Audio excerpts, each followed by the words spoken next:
Is your magic meter running low? Well, we've got a cure for you. Welcome to Disney Coast to Coast. Hey folks, and welcome to Disney Coast to Coast. I'm Jeff DePaoli. And I'm Patrick Dougal. And today we have a special episode for you where we are celebrating the music of the Disney parks. Because if you're a Disney fan, you know that the theme parks have some of the best music ever created. And it's not just like the stuff from the movies and such. This is stuff specifically created for the Disney theme parks and cruise lines and whatever. And so today we're going to go through our top three for each of us. And it's pretty exciting. You stoked, Patrick? I'm so excited. Now, I have to say that, of course, my top three have to come from specific shows. But I would like to say that the BGM, background music of Disney, is also amazing. Anywhere you go, my favorite BGM is definitely in Epcot. Entrance of the World Showcase or Future World. Okay, nice. I have to say, I really always appreciate the background music of Main Street, a lot of which is not original. It's based on, musicals from Oklahoma and Music Man. And but I love the fact, I don't think you guys did this in Florida, but we have the score of Up on our Main Street now. Yes, we do too. You do too? Okay. Yeah. It's so fitting. It is. It's like so fitting, in fact, that you don't even notice it a lot of the times. And then you're like, oh goodness, it's from Up. And then of course you start crying because it's just miserably sad. But yeah, no, I would agree. The background music. Actually, I remember taking one of those behind the scenes tours at the Magic Kingdom. I think it was Keys to the Kingdom. And they were explaining the background music and transitioning from one land to another and how it's the same downbeats and everything. So that when you're in that period of hearing both, it doesn't seem dissonant or strange or anything. So they transition beautifully as well. So obviously a lot of thought has gone into the background music. And I was reading in Marty Sklar's book, he was saying when he was opening Epcot, which he was really the main person involved there, one of the things that they didn't have initially was original music. And he was trying to figure out what the missing link was. And he thought of Disneyland and the Magic Kingdom. And he was like, oh man, they have such great original songs like It's a Small World and the Tiki Tiki Room. And he goes, that's what we're missing here. And because of that, he went to the Sherman Brothers and got stuff like Magic Journeys and One Little Spark and stuff like that. So music is definitely a huge part of the Disney parks. Oh, yeah. No question. I just wanted to point out, background music is kind of the best. Yeah, it's really, really great. And I love the fact, especially that Disney sells it on soundtracks and stuff, because there have definitely been situations in other amusement areas where I'm like, God, I want that music. It's so good. I mean, I'm a kid that grew up on movie scores, so I pay a lot of attention to background music and stuff, and sometimes it's not available to you, so I thank Disney for making it available to us. But should we jump into our list? I guess so. Let's do it. Okay, start with your number 3. Okay, so I kind of have a tie for number 3. Okay. My old number 3 was definitely Illuminations at Epcot. That is on my honorable mentions list. Yeah. Illuminations at Epcot is a great score, especially for a fireworks show. Yeah. You kind of get chills when it gets to the boom, boom, boom, boom. And then the lighting helps and the fireworks. It's so good.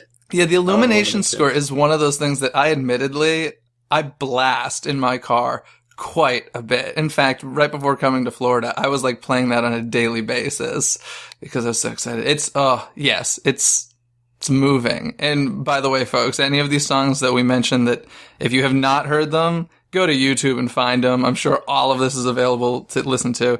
It's breathtaking. Illuminations is fantastic. So yeah, that was on my honorable mentions as well. I thought it would be, but yeah, I can listen to Illuminations over and over. Great score. But newer side of my number 3. Are we going Festival of Fantasy? It's definitely Festival of Fantasy. The main theme? The whole parade, but yeah, the main theme, Festival of Fantasy, is so good. It's so good.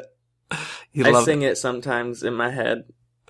That's all. I'm feeling sad. It's all right. When you're feeling, aww.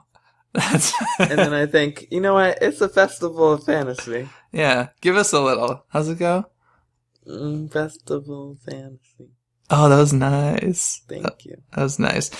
Yeah. Actually, I agree. I think that is a really good score. It was one of those things. For me, music is, I always love a song where you hear it for the first time and there's something about it that is so refreshing and new, but at the same time, you feel like it's existed forever. Does that make sense? Yeah. There's nothing like jarring about it where it's like, oh, that's weird. And it makes you, it's just something that feels like it's always been. Mm-hmm. And Festival of Fantasy, the first time I watched that parade, I was like, yeah, this totally works. This totally works.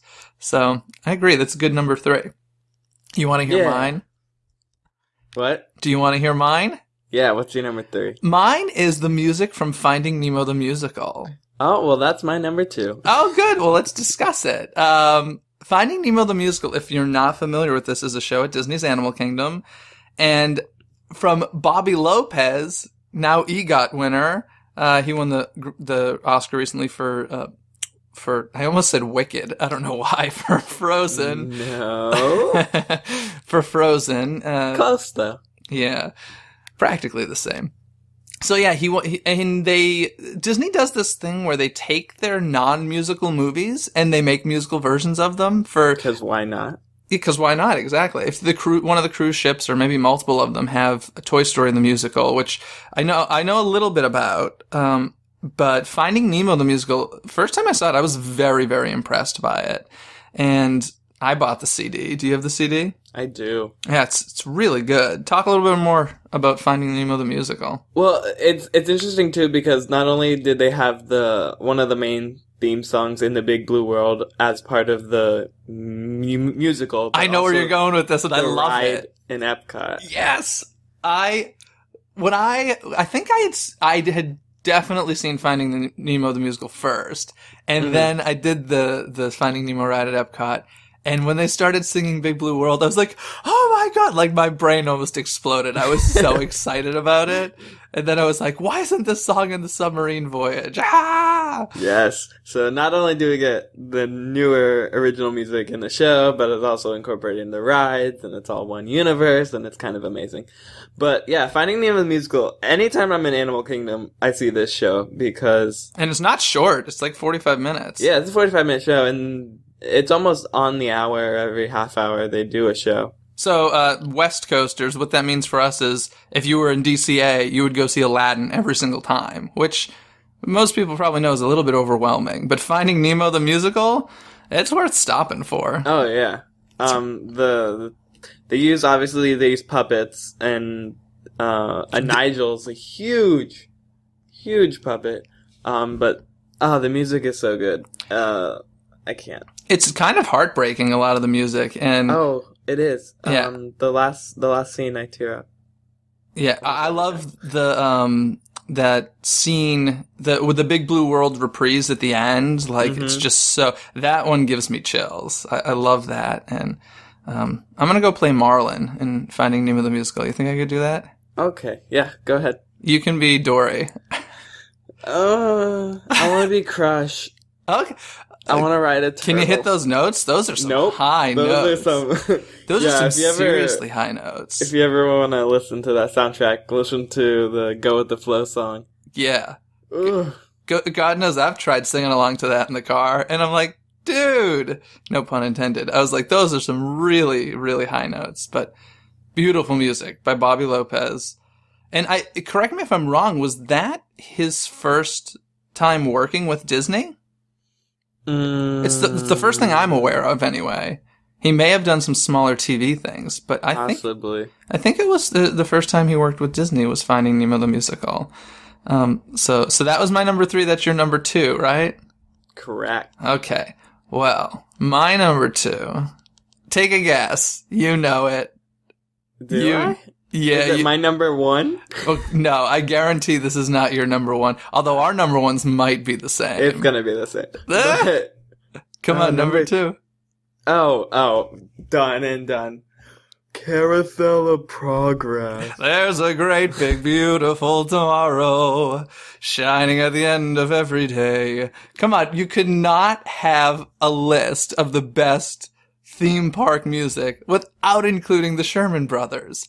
It's a must. I'll put that in my honorable mention. Okay, I've got quite a few honorable mentions, but Great Big Beautiful Tomorrow is not only one of my favorite Disney songs from one of my favorite Disney attractions, it's one of my favorite songs of all time. Like, I love Great Big Beautiful Tomorrow.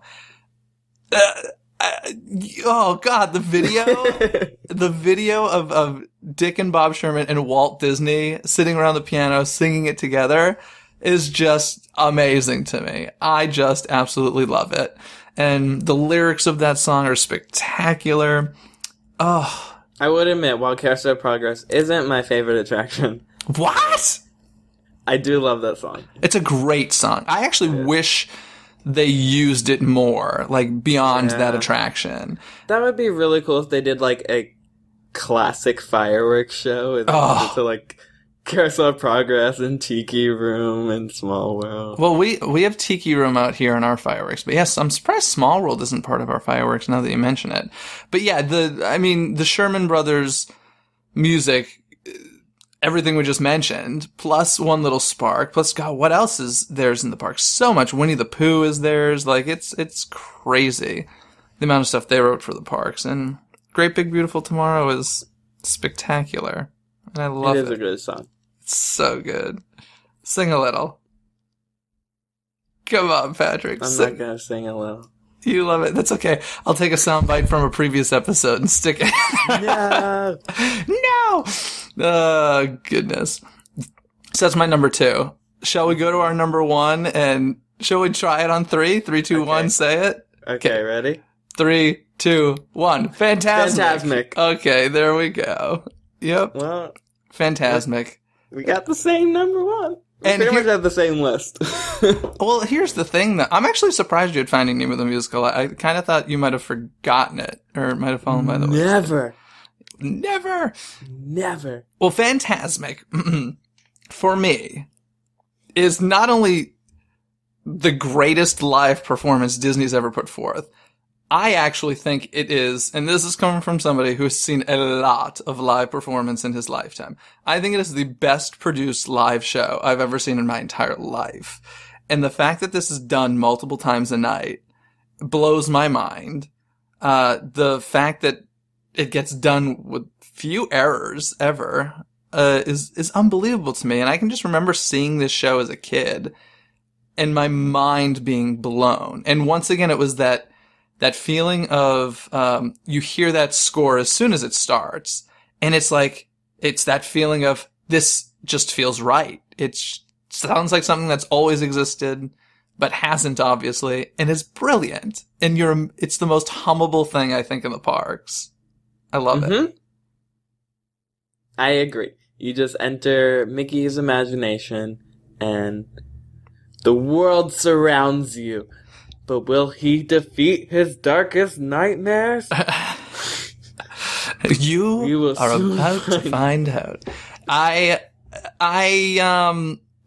One of the things that I love about Fantasmic is how many endings are there to that show? Like, it feels like it's going to end, and then it's like, because everything just feels like such a grand finale to it. And it's wait, that's not the finale? There's something even bigger?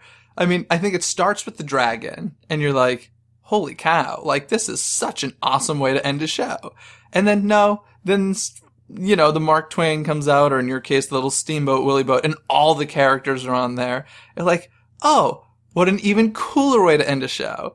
And then, of course, this amazing orchestra burst happens, and there's Mickey, or Sorcerer Mickey, on top of the mountain in your case, and with blasting fireworks behind him. And you're like, oh my God, what an amazing way to, like, when Sorcerer Mickey appears and they have those, it sounds like giant bells. It's like Quasimodo type bells that they're banging with the orchestra bursts. I'm just like, chills going through my body. I love it so much. At one point I had, the Fantasmic score as my ringtone for a while. I had Space Mountain as mine for a while. Yeah, Fantasmic's pretty... That'd be fantastic to... What's your current ringtone? Well, right now you don't have one. But... Well, yeah, I don't have one. Oh. But what's your current ringtone? I think it's a Game of Thrones theme song.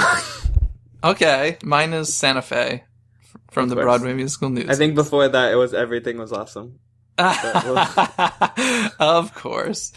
And yeah, so Fantasmic. I remember actually seeing Fantasmic as a kid, and I know now it's like very easy to find the entire score to Fantasmic. I've got both the Florida and the Disneyland version. I wonder if the Tokyo Disney Sea version is on CD. I don't know. I should look into that. But there was a point where they did not have these available, and this was, the first several years of Fantasmic, and I just wanted it so badly. And this was before downloading music and all that stuff. It wasn't easy to find. And I remember one day I was in a Disney store in Boston, and I came across one of those collaboration CDs, and I look at the back and it said Fantasmic exit music, and I was just like, I died. I mean, I need that. Like, seriously, I needed it, and I bought it, and I would play it on loop. But although the exit music is great, it's nothing in comparison to this score. So I think the first time I saw the full score on CD was at Disneyland on a vacation, and I was like, and mine, I need this. It's funny. Here in Florida, Fantasmic has the best music and the worst music I've ever listened to. Wait a second. Let me think about your worst music. In the show, you think there's some worst? No. Our Fantasmic pre-show, they play, what is it? I forgot what the CD is called, but it's like Disney Channel rocks Disney stars singing Disney songs. Oh, where it's like, kiss the girl, and like, and it's like Miley Cyrus singing Part of Your World. Yeah, that's not necessary. And I'm like, how do you have the worst Disney music and the best Disney music? You're like, in the same location. You're like, I'm gonna walk in 1 minute before the show starts, please, because this is unacceptable. Yeah. I am so against taking those classic songs and doing pop versions with Disney Channel stars. It drives me absolutely crazy when they do stuff like that, but that's the world we live in. Wah, wah. I feel like I had one more thing to say about Fantasmic. I think funny enough, when I bought the Fantasmic CD, originally when it came out, it was the Fantasmic show from Disneyland, as well as one other show, I guess, or attraction, or whatever you want to call it. And it's one of my least favorite scores, only because it gets stuck in your head so badly. Do you have any idea what? It's a Small World? Nope, not It's a Small World. It's from a parade. Main Street Electrical Parade. Oh, the Main Street Electrical Parade came on the same... It was just those two things. It was just Fantasmic and the Main Street Electrical Parade. And so whenever it got to track 2, I was like, back to track 1.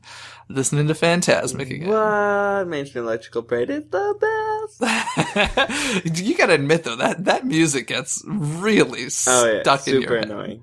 Yeah, if you had to listen to Main Street Electrical Parade on loop, or It's a Small World on a loop, which would you go with? Ooh. I actually don't know which Neither would I. I'd be like, that's both kind of torture. But it's funny. So Fantasmic's our number 1. So to recap, my number 3 is Finding Nemo the Musical. Number 2, Great Big Beautiful Tomorrow from Carousel of Progress. And number 1, Fantasmic. And what was yours? My number 3 was Illuminations and Festival of Fantasy. Number 2, Finding Nemo the Musical. And number 1, Fantasmic. Now, riddle me this. If you had to pick just the music, not the show, but the music from Fantasmic in Disneyland or Walt Disney World, which would you go with?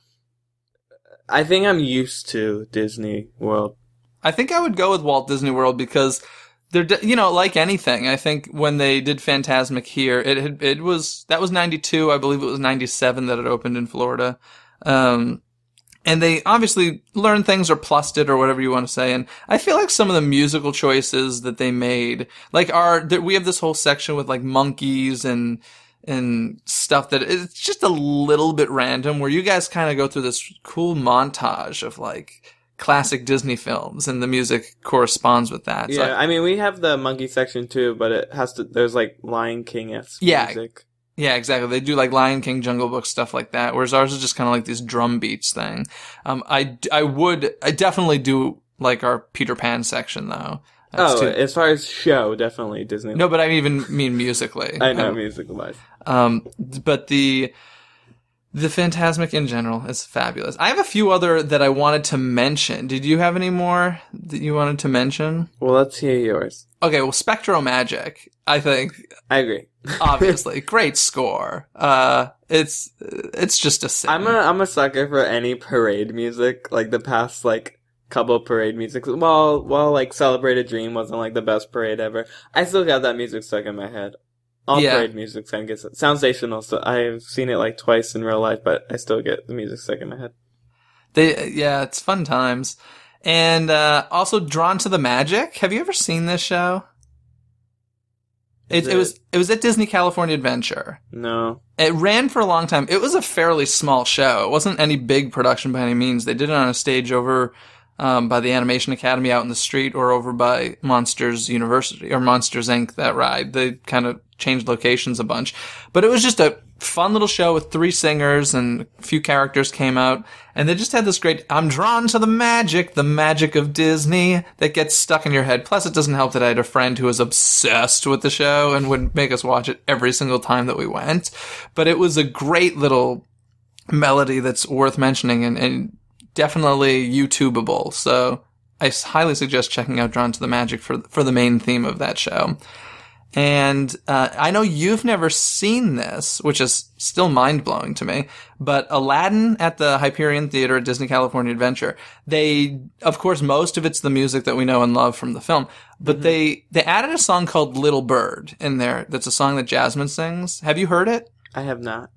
To be honest, I don't care for the song. I just wanted to mention it because of the fact that Disney does this thing that I absolutely love, and they do it with their Broadway shows as well, where, once again, I'm going to go back to that thing where I said it's always great when it's a new song, but it's something recognizable. Well, they actually take recognizable melodies from their films and add lyrics to it. So, like, you're familiar with Beauty and the Beast, the musical, right? Yeah. And they have that section where it's like, long ago I should have seen. And, Bong. Yeah, and throughout the entire show, they have these melodies that, if you listen to the original film, is background score that they've now written lyrics to. And I think it's so smart and so beautiful. And they do that in the Aladdin show at the Hyperion. But to be honest, for the longest time, I didn't even recognize the melody. Because it's a very small, subtle melody in the film Aladdin, where she's like, she's singing Little Bird Behind a Gilded Cage. And one day I was just listening to the soundtrack, and I was listening to the background score. I'm like, oh my God, it's Little Bird. It's Little Bird. I was like, oh, I had no idea that they took that from the film. So I just love it when they do that. I think it's great. Interesting. Yeah. Fun little tidbit. That was your trivia question. You failed. Just kidding. No. Any other songs you want to mention before we jump into trivia? I mean, of course, you've seen the Celebrate the Magic Castle projection show. Oh, right? Now talk about things that make you cry. Yeah, that's a good one. The music to that is pretty great too. Did you tear up first time you saw that? Because when they play Walt's speech on the castle. Oh God, kill me now. They play Walt's speech, opening day Disneyland speech, in our normal fireworks show, Celebrate a Dream. No, I'm sorry, that's not the right name. That's not the... What is your fireworks show called? I am blanking right now, which is... Isn't it like Magical something? No, Magical is our summer show, and then there's... this is so embarrassing. Remember, Dreams Come True. There we go. And they play Walt's speech. And I always find it funny, because obviously Walt's opening day speech is classic, and they play it everywhere. But I find it funny when they play it at Walt Disney World, they always recut it so that it sounds like he's talking about Walt Disney World, but it's like, he wasn't alive. Yes, he was. He was there in spirit, but he certainly wasn't giving a speech that day. So I do find it funny, because they definitely chop it up and make it more fitting to Florida. Yeah. That projection show is fantastic. Or shall I say Fantasmic? What? Haha. Cool. Yes, I agree. Anything else? Not that I can think of. Okay. I mean, ride scores are amazing. Ride scores are amazing. Soarin's a good one. Ooh. Oh, Soarin's beautiful. Speaking of Soarin and Illuminations, when I think of that one, I'm so surprised that John Williams hasn't written a score for a Disney park. Like, to me, that's like a no-brainer. Like, hire John Williams. You know, I may be correcting myself right now. I had heard, although I don't know if for certain this is true, that he may have written the score for Space Mountain at Disneyland Paris. I'm not sure about that now that I mention it. But regardless, I feel like he should write something fantastic for a Disney park. Well, Universal has him on the hook right now. Yeah, but that Harry Potter stuff's already written, so I mean something original for the parks. Anywho, shall we jump into trivia? Let's do it.